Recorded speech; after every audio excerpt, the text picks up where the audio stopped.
এরা এক একজন শত শত কোটি টাকার পিএস কামায় ফেলতেছে কতদিনে? 10 মাসে। হাসিনার তো 15 বছর সময় লাগছিল, পলিটিশিয়ানদের তো 15 বছর 20 বছর লাগে এইরকম অর্থ কামাইতে। এই বাটপারদের তো 3 মাস 4 মাস 5 মাসে তারা কামায়। পলিটিশিয়ানরা কম দক্ষ। রাজনীতিবিদদের খামাখা গালি দিয়ে লাভ নাই। অরাজনৈতিক সরকার তো আসলো একই রকম লোভী, একই রকম দুর্নীতিগ্রস্ত, একই রকম মিথ্যাবাদী, একই রকম এবং রাজনৈতিক সরকার অন্তত জিনিসপত্র ম্যানেজ করতে পারতো, law and order situation manage করতে পারতো, সাধারণ মানুষের জীবনযাত্রা আজকে যেই নাভিশ্বাস হয়েছে সেটা হতো না। এরা তো সেখানেও অদক্ষ, মিথ্যাবাদী, লোভী, দুর্নীতিগ্রস্ত বলছে এই কারণেই যে এখন আবিষ্কার হয়েছে নতুন তত্ত্ব, উপদেষ্টারা ফেরেশতা, পিএসরা ইবলিশ। কি ফানি কথা, তাই না? অথচ চিন্তা করে দেখেন, পিএস এর জন্য সুরঞ্জিত সেনগুপ্তকে কালো বিড়াল তকমা নিয়ে অত্যন্ত কি বলবো, হিউমিলিয়েশনের মধ্যে তার জীবনের শেষ দিনগুলো তাকে পার করতে হয়েছে।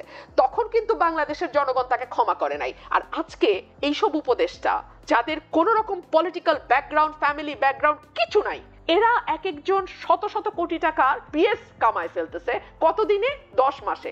হাসিনার তো 15 বছর সময় লাগছিল, পলিটিশিয়ানদের তো 15 বছর 20 বছর লাগে এইরকম অর্থ কামাইতে। এই বাটপারদের তো 3 মাস 4 মাস 5 মাসে তারা কামায়। পলিটিশিয়ানরা কম দক্ষ নয়, পলিটিশিয়ানদের না দিনের শেষে আমি আপনাকে বলি মানুষের কাছে ফিরতে হয়, ওই একটা ভয় তাদের থাকে। আজকে পারছি না, কালকে যাচ্ছি না, পরশু আমাকে যেতেই হবে। দেশ থেকে তো পলিটিক্যাল পার্টি বিলুপ্ত হয় না, দেশ থেকে তো পলিটিক্যাল পার্টি নাই হয়ে যায় না। সুতরাং তার অ্যাকাউন্টেবিলিটিটা কোথাও না কোথাও গিয়ে আরো অনেক বেটার ওয়ার্ক করে। আরেকটা বিষয়, এরা কিন্তু জনবিচ্ছিন্ন।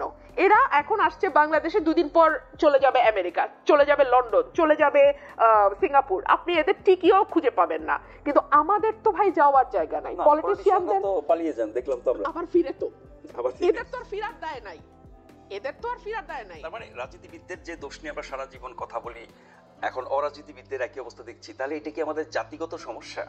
আমাদের জাতিগত সমস্যা নাজম ভাই। আমি আজকে একদম আমি যখন এই বাজেটটা দেখলাম, আমি যখন এই মুক্তিযুদ্ধের এটা দেখলাম, আপনি আমাকে বলেন এই যে নতুন নতুন ইস্যু তৈরি করা কেন, কি কারণ? মনোযোগ ওদিকে নিয়ে যাওয়া। অ্যাবসলিউটলি। এই খেলাটা হাসিনা আমাদের সাথে 15 বছর খেলে নাই, আমরা কি এই খেলা জানি না?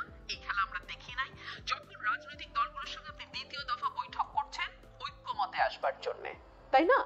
এবং এই ঐক্যমত থেকে যে সভা হলো, সেখান থেকে বেরিয়ে মাহমুদুর রহমান মান্না বললেন ওনারা হাসেন সুন্দর করে, কথাও সুন্দর বলেন, কিন্তু কোনো কনক্লুশনে ওনারা পৌঁছান না।